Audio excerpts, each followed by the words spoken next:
j'essaie, ça fait longtemps. Mais bon, voilà, il n'y avait plus grand chose à faire dans le jardin. Et puis je ne voulais pas vous montrer des choses que je vous avais déjà montrées. Donc je vais vous montrer des choses nouvelles pour moi aussi. J'ai décidé d'essayer de faire des chicons, donc des endives. Et donc je ne sais pas si je vais réussir. Ce que je sais, c'est que je les ai semés très tard. Et donc je les récolte très tard.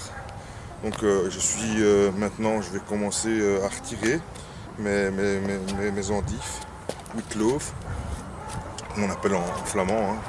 Wheatloaf, c'est le nom flamand de chicon ou d'endive. Et ici, je vais les retirer pour, en fait, elles vont maintenant, je vais les retirer, je vais vous montrer.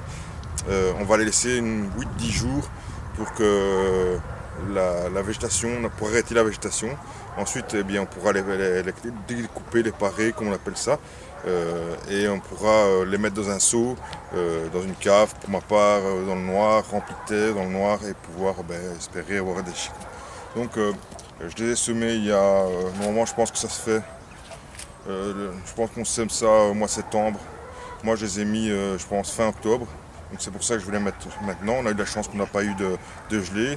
Mais j'ai aussi, ce que je n'ai pas fait, c'est que je n'ai pas retiré le surplus, donc tout un petit peu un sur l'autre. Donc je pense que mes racines ne vont pas être très très grosses. Mais bon, tant pis, c'est une première, c'est un essai. Mais je voulais vous le montrer en même temps. Donc allez, je vais les retirer et vous allez pouvoir les voir avec vous.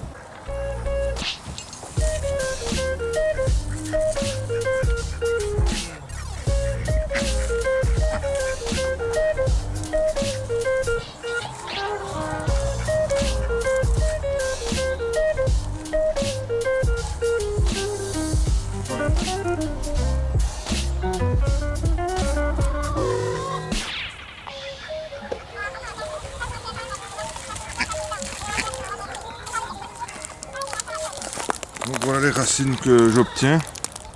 Bon, vous voyez, c'est très très très petit. Je ne sais vraiment pas si je vais obtenir des chicons avec ça parce que c'est vraiment petit. Ça doit faire normalement la grosseur de 5 cm plus ou moins sur une dizaine de centimètres. Et ça doit être aussi gros que ça. Et là vous voyez, c'est vraiment très très fin parce que j'ai pas par fainéantise, je suis pas venu au jardin assez souvent pour un peu éclaircir mes rangs.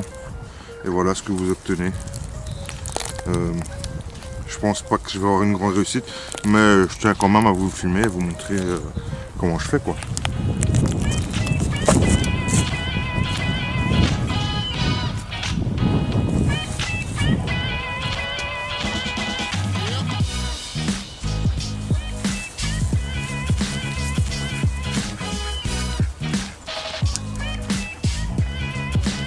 Alors voilà, ici il y a plus ou moins un mois, eh bien je m'étais aperçu en fait que les racines n'étaient pas très très grandes.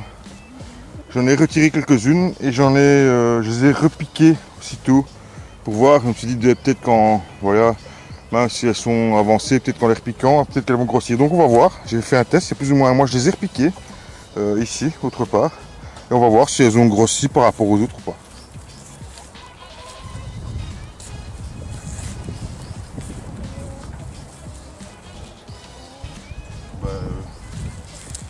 Elles n'ont pas vraiment grossi.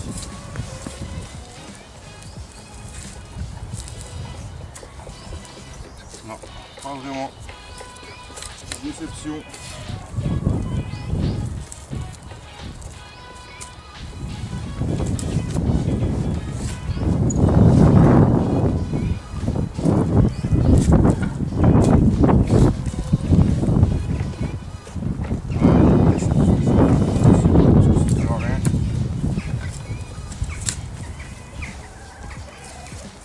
Voilà, grosse déception.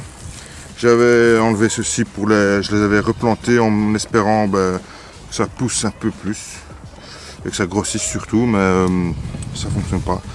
Donc déception. Donc voilà. Donc maintenant la prochaine vidéo, je vous montrerai. Maintenant je vais laisser ça pendant une dizaine de jours, on va dire 8-10 jours sous abri, pas à l'intérieur, hein, à l'extérieur sous abri.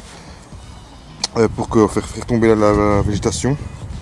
Ensuite, eh bien, on les parera. Donc on découpera les feuilles, on découpera les radicelles qui sont là. Et on essaiera de les remettre dans un seau quand même pour essayer d'avoir des chicons. On aura sûrement des mini chicons ou des mini endives. Mais bon, voilà, ça sera toujours ça, on va dire.